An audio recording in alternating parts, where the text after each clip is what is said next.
Se o seu algoritmo do YouTube lhe entrega vídeos de Diablo 4 com uma certa consistência, é bem provável que você já tenha visto alguma publicação recente comentando que essa temporada colocou o jogo da Blizzard numa posição de título casual. Olhando puramente as thumbnails, o Mano Imp chegou nessa conclusão após o término da conversa na fogueira e o Riker, um criador gringo, elaborou em cima da mesma ideia. E eu tenho certeza que, indo além da thumbnail, deve ter muito mais gente compartilhando dessa linha de pensamento em vídeos que abordam a temporada da bruxaria. Eu evito assistir vídeos de opinião sobre assuntos que eu pretendo falar antes de entregar o meu próprio conteúdo, porque eu acho que eu vou me contaminar. Eu quero ter o meu próprio fluxo de ideias e pensamento registrado e só então eu vou ver o que os outros criadores comentam sobre o mesmo tópico. E passada uma semana dessa temporada 7, eu acho que chegou o momento de eu entregar as minhas primeiras impressões. No vídeo de hoje, eu quero comentar sobre a minha experiência nesses primeiros dias de temporada, como está sendo jogar Diablo 4 depois de Path of Exile 2 e para onde eu acho que Diablo 4 deveria ir agora. Só que, antes de seguir, eu quero pedir para você deixar o like e hypar esse vídeo, se inscrever no canal se não for inscrito e, se puder, tornar-se membro por aqui. Você vai poder votar em conteúdos futuros, assistir os vídeos antes de todo mundo e ainda fazer parte de um canal especial do nosso Discord. E hoje eu quero agradecer ao Emanuel Nômade pelo apoio nesse canal. Durante muito tempo, o desenvolvimento da disciplina de Game Design aconteceu em paralelo. De um lado, você tinha jogos para consoles domésticos e de outro, jogos para arcade, para fliperamas. E eu estava assistindo recentemente um documentário aqui no YouTube chamado Insert Coin, que conta a história da Williams Midway e da criação de jogos como Mortal Kombat e NBA Jam.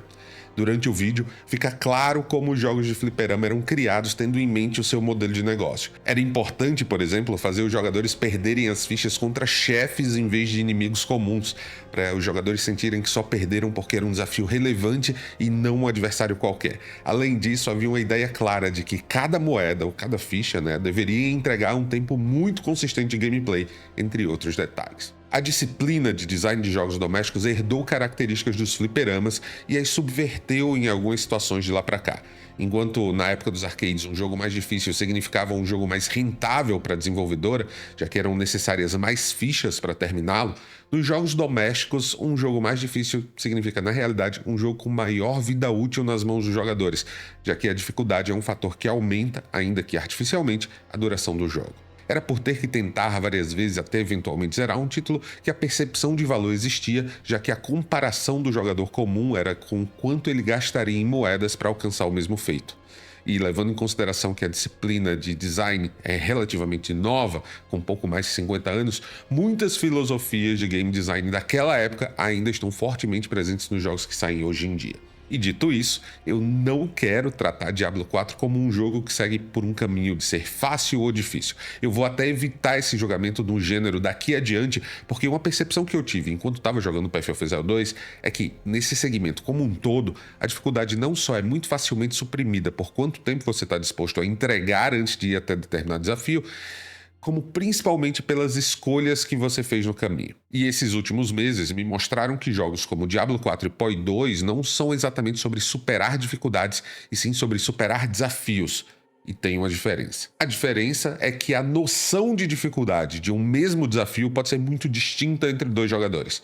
Tirando essa temporada como exemplo aqui no Diablo 4. O jogador de druida que opta por uma build de cataclisma vai ter uma experiência completamente distinta do jogador de Nat Espírito que escolheu jogar com um gorila centopeia, principalmente se levar em consideração quantidades diferentes de horas dedicadas ao jogo. Tirando dificuldade então da equação, nós vamos para o loop da gameplay em si. Diablo 4 está aí há quase 2 anos e uma das coisas que o jogo aprendeu foi como colocar seus jogadores a cada temporada direto na ação. Sempre há um conteúdo que entrega incentivos maiores na forma de experiência bruta ou densidade de monstros, e dessa vez essa é a área verde. Ela é a mesma coisa que a colheita sanguínea da temporada 2 e que muitas outras áreas especiais que vieram desde então. Tem muito monstro, tem uma chuva de itens de vez em quando e serve para progressão com o Conciliábulo, que é a facção da temporada. E dessa vez tem um detalhe extra que ela está infestada de missões que concedem sussurros para a Árvore dos Lamentos. E enquanto isso, você também vai ganhando pontos para gastar com os novos poderes que, assim como aconteceu na temporada do Sangue, habilitam builds que até então não existiam no jogo ou não eram possíveis de ser utilizadas com efetividade. A ideia da Blizzard também foi de entregar um microcosmo nessas regiões de mundo aberto que estão com as caçadas ativas, de forma que, exceto para se livrar de uma mochila cheia, você sequer precisa sair dali. Uma das razões mais recorrentes para os jogadores saírem das regiões de ação ao longo das temporadas era a visita à Árvore dos Lamentos para pegar as recompensas, e nem isso mais é necessário. Basta você ir no corvo local que ele recebe os sussurros e te dá o prêmio. Eu me pergunto, no entanto, se foram essas escolhas de simplificar processos, sendo entregues desde a primeira iteração dessa temporada, que aparentemente colocaram o Diablo 4 nessa ideia de que é um jogo casual agora. Porque, para mim, passar por 2 telas de carregamento a menos para alcançar o meu objetivo é o que eu gostaria que existisse em qualquer jogo, seja casual ou não. E aí a gente vai pro lance de quem acha que Diablo 4 tá mais casual porque o processo até o endgame tá ainda mais rápido. A quantidade e experiência ganha durante os eventos da temporada é massiva, muito maior que nas outras, e especialmente impulsionada pelas missões da árvore lá dentro. Então, sendo assim, o tempo necessário para alcançar o nível 60 e ir para o endgame nunca foi tão diminuto. Então, muito provavelmente, avaliando nessas possibilidades, eu acho que essa sim é a razão pela qual uma parte da comunidade passou a tratar Diablo 4 como um jogo mais casual. Só que eu acho que essa decisão da Blizzard de acelerar as coisas é uma escolha ao mesmo tempo acertada e corajosa. E se você tiver uma boa memória ou sair buscando em vídeos anteriores aqui desse canal, você já sabe ou vai descobrir que a progressão de Diablo 4 é um dos meus maiores pontos de elogio no jogo. É muito prazeroso você evoluir com seu personagem e é muito boa a sensação transmitida pela explosão que varre a tela quando você mata inimigos próximos por ter passado de nível e renovar sua vida, somando suas poções. Só que, se isso é tão bom, como é que danado reduzir essa parte do jogo é um acerto? É que a maior parte da base dos jogadores de Diablo 4 já passou por essa progressão múltiplas vezes. Então, ainda que existam a cada dia novos jogadores descobrindo esse universo, o player da temporada 7 já deve ter jogado outras 3 ou 4 temporadas, e a Blizzard entende que, por mais que a progressão seja boa, ela precisa de um twist, e isso vem através da entrega de opções. Hoje, se você quer ter uma progressão mais lenta em Diablo 4, basta você jogar a campanha. Lá você vai seguir uma história, vai precisar dedicar algumas horas especificamente para acompanhar os acontecimentos do jogo base ou de Vessel of Hatred, e ao terminar, seu personagem ainda vai ter uns bons níveis para ganhar antes do endgame. Se você quer ir para a ação completa de forma mais rápida, você pula a campanha e você vai para um misto de masmorras, maré infernal, caçadas às cabeças da temporada, entre outras coisas. E em menos de 10 horas, você consegue chegar ao endgame. Se você quiser acelerar isso ainda mais, você corta a diversidade de conteúdo e se limita a fazer as caçadas das cabeças fugitivas. Tá resolvido. Eu achei essa decisão acertada porque foi quando eu cheguei no endgame que eu descobri que a temporada da bruxaria adicionou novas progressões nessa parte do jogo. Eu tenho que buscar cabeças para farmar gemas ocultas, eu tenho que encontrar altares para desbloquear poderes perdidos e eu tenho que acumular recursos para desbloquear e maximizar os poderes de bruxaria. Eu achei essa decisão corajosa, por outro lado, porque eles deliberadamente reduziram um trecho do jogo em que não haviam tantas queixas para colocar os jogadores por mais tempo num conteúdo cuja recepção era parcialmente desconhecida. No meu caso, funcionou, mas eu sei que eu não faço parte de uma unanimidade. Sobre ter funcionado, inclusive, eu acho que isso aconteceu porque o meu consumo dessa temporada de Diablo 4 foi muito no estilo arcade da coisa, e isso combinou muito com as mudanças propostas. E para explicar esse consumo, eu quero abordar uma outra coisa do design de jogos. Porque um dos maiores contrastes que nós temos hoje em estilos de design está na comparação entre um jogo que é um simulador de alguma coisa e um jogo que é um arcade dessa mesma coisa. Pensa assim. Apesar de Need for Speed e Gran Turismo serem jogos de corrida e terem visuais, gráficos cada vez mais próximos da realidade, eles seguem filosofias muito, mas muito diferentes sobre como abordar uma experiência interativa. No coração dos simuladores, seja um Gran Turismo ou um Microsoft Flight Simulator ou um Fórmula 1, você tem um compromisso com o realismo. Então esses jogos eles tentam replicar com precisão as nuances do mundo real, seja a forma como o carro reage ao menor ajuste no volante ou o impacto do vento sobre as asas de uma aeronave.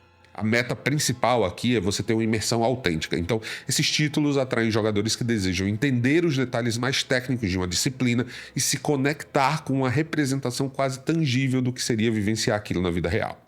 É por isso que simuladores geralmente possuem sistemas complexos como ajuste de suspensão, gestão de combustível. Isso é basicamente detalhes adicionados para quem busca um nível de controle absoluto. Só que o estilo arcade que está presente em jogos como Need for Speed, ou se a gente for fazer a comparação de jogos de aeronave, um Ace Combat da vida, ele opta por algo muito mais direto, diversão instantânea. Esses jogos não estão preocupados em respeitar as leis da física de forma literal. Eles estão preocupados em garantir que o jogador se sinta como uma força sobre-humana. Um carro em Need for Speed é feito para fazer curvas impossíveis, enquanto em Ace Combat um caça vai poder realizar manobras mais difíceis do que em Top Gun, por exemplo. O termo arcade deriva justamente das máquinas de fliperama, onde o design ele precisava ser intuitivo e acessível o suficiente para atrair qualquer pessoa disposta a gastar suas fichas, oferecendo uma experiência que fosse energética e satisfatória desde o primeiro momento. E a diferença na experiência fica sendo como algo quase filosófico. Os simuladores eles exigem paciência, estudo e habilidade progressiva. Jogar Gran Turismo, por exemplo, é como aprender a dirigir de verdade. Você vai ter uma curva de aprendizado onde o domínio de cada detalhe vai te levar a uma satisfação. Em contrapartida, jogos de estilo arcade colocam o jogador no centro de uma fantasia. O foco não está no mundo como ele é, mas no mundo como gostaríamos que ele fosse. E é por isso que pegar todos os itens Uber em Diablo 4 exige menos horas de jogo do que um único Astramentes em Path of Exile 2, por exemplo. Diablo 4 está sendo cada vez mais a personificação da acessibilidade refinada, desde a interface intuitiva até a facilidade com que você pode mergulhar na ação passando pelo novo sistema de registro de builds. O jogo está sendo moldado e redesenhado para proporcionar diversão instantânea. A simplicidade do design permite que qualquer jogador, independente de experiência prévia, sinta-se poderoso desferindo golpes devastadores em hordas de demônios. O loop de jogabilidade é direto. Você entra no jogo, mata monstros, coleta loot e se sente recompensado rapidamente. A progressão é clara e previsível, garantindo que o jogador também sempre saiba onde ir e o que fazer. E assim como um jogo arcade, Diablo 4 vai entregar adrenalina e satisfação sem exigir muito em termos de estudo ou planejamento estratégico. E o fato de que os poderes de bruxaria são todos automatizados e acontecem sempre que uma condição é atendida, sem exigir sequer apertar um botão, é um exemplo claro de um jogo que te pega pelo braço e leva você para passear sem pedir muito em troca. E eu acho que era isso que eu precisava nesse momento. Eu não queria ter que sentar por 200 horas para superar um desafio em Diablo 4, mas eu tô adorando todo dia passar umas boas 2 ou 3 horas caçando cabeça, catando item, tentando criar gemas cada vez mais poderosas no jogo. Mais que isso, sempre que eu tenho 15 ou 20 minutos livres entre um compromisso e outro, eu tô me sentindo impelido, essa é a palavra, a abrir o jogo e fazer uma sessão de farm. E isso depois de 1 ano e meio de Diablo 4 lançado, é fenomenal. E para o que eu esperava, e principalmente para o que eu nem sabia que queria, a Blizzard acertou em cheio nessa season. Só que, ainda que a progressão esteja boa, você pode me questionar, beleza, mas você tá ficando forte para quê? Qual é o desafio que você quer superar? E aí, de fato, nós temos um problema. Diablo 4 falha em entregar uma experiência boa o suficiente para colocar à prova o poder que você conquista ao longo da progressão. Especialmente se você tomou as decisões certas ao longo do percurso, como uma classe e uma build que estejam fortes nessa temporada. Alguém jogando de druida nessa season, que é uma classe que consegue virtualmente dar dano infinito, vai precisar de muito menos tempo para superar tudo do jogo do que eu preciso com a minha renegada dançarina asmática. E eu acho que daqui adiante o foco da equipe deve estar justamente em ter objetivos de final de jogo que atendam os jogadores mais hardcore da comunidade. Diablo 4 ainda falha em entregar uma boa meta para quem está disposto a dedicar 200 horas de jogo em um mês, por exemplo. Só que, para fazer isso, a equipe de desenvolvedores precisa não só criar novos desafios, mas tornar a chegada até lá um processo natural, envolvendo uma forma criativa ou até imperceptível de grind, ao passo que ainda assim exige tempo e dedicação bastante dos jogadores. E isso não é uma tarefa fácil. Enfim, essas são as minhas primeiras impressões sobre essa temporada. Eu ainda devo fazer um vídeo de veredito mais pra frente. Espero que você tenha gostado do meu conteúdo. Deixa aqui nos comentários qual é a sua opinião sobre essa season, temporada das bruxas até agora. Muito obrigado por assistir até aqui e até o próximo vídeo.